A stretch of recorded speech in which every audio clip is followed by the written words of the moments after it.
Hello viewers, আসসালামু আলাইকুম। আপনারা সবাই কেমন আছেন? আশা করছি আপনারা সবাই অনেক ভালো আছেন। মাইক্রোসফট এক্সেলের সিরিজ টিউটোরিয়ালে আপনাদের স্বাগতম। আজকের টপিক র‍্যাপ টেক্সট।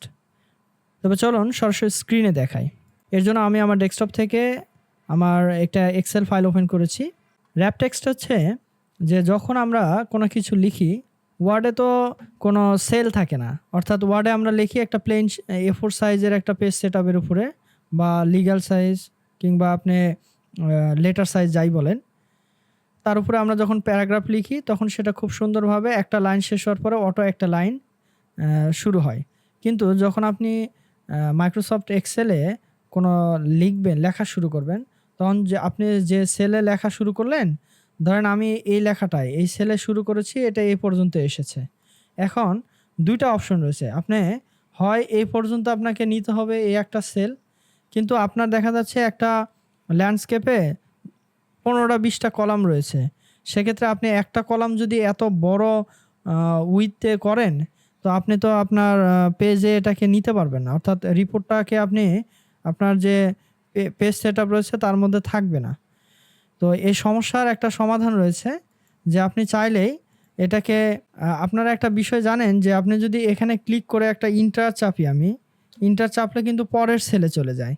এটা কিন্তু এই সেলে, মানে আমি যদি এখানে একটা ইন্টার চাপি, দেখেন এখানে একটা ইন্টার চাপলে সেটা অটোমেটিক পরের সেলে, নিচের সেলে চলে যায়। সেটা কিন্তু এই সেলের লেখাটা কিন্তু আর একটা লাইন ক্রিয়েট হচ্ছে না।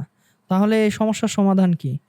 এই সমস্যার সমাধানটাই মূলত র‍্যাপ টেক্সটের মাধ্যমে আমরা করব। র‍্যাপ টেক্সটের কাজই হচ্ছে এটাকে সলভ করা। অর্থাৎ একটা সেলে একাধিক লাইন ক্রিয়েট করা সুবিধা মতো। মানে সেটা তারা নিজেদের মতো যেটাতে অ্যাডজাস্ট করবে সেই উইথের মধ্যে তারা লাইনের সংখ্যা নির্ধারণ করবে। যেমন দেখেন, আমি এটাকে সিলেক্ট করার পরে আমি যদি এখানে র‍্যাপ টেক্সটে আসি, এটাকে আমি চেপে দেই, অর্থাৎ এটার আমার যে উইথটা আমি রাখতে চাচ্ছি, ধরেন আমি এই উইথে রাখবো। সেক্ষেত্রে এই সেলটাকে আমি সিলেক্ট করব।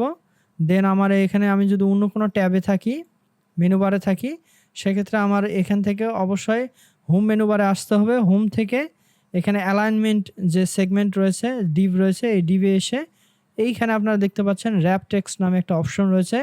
এখানে একটা ক্লিক করার সাথে সাথে দেখেন ইন্টারেস্টিং বিষয় যে আমার যে লেখাটা ছিল সেই লেখাটা অলরেডি এখন আমার যে সেলের উইথ রয়েছে সেই উইথের সাথে অ্যাডজাস্ট করে সে তার লাইন ক্রিয়েট করতেছে। হ্যাঁ, তো এই ছিল র‍্যাপ টেক্সটের, অর্থাৎ র‍্যাপ টেক্সটের মাধ্যমে আমরা আমাদের কলামের যে উইথটা রয়েছে সেই উইথটাকে ফিক্স রেখেই অ্যাডজাস্ট করতে পারবো। তো এই ছিল আমার সংক্ষিপ্ত ভিডিও। ভিডিওটি যদি ভালো লাগে তবে অবশ্যই একটা লাইক দিবেন।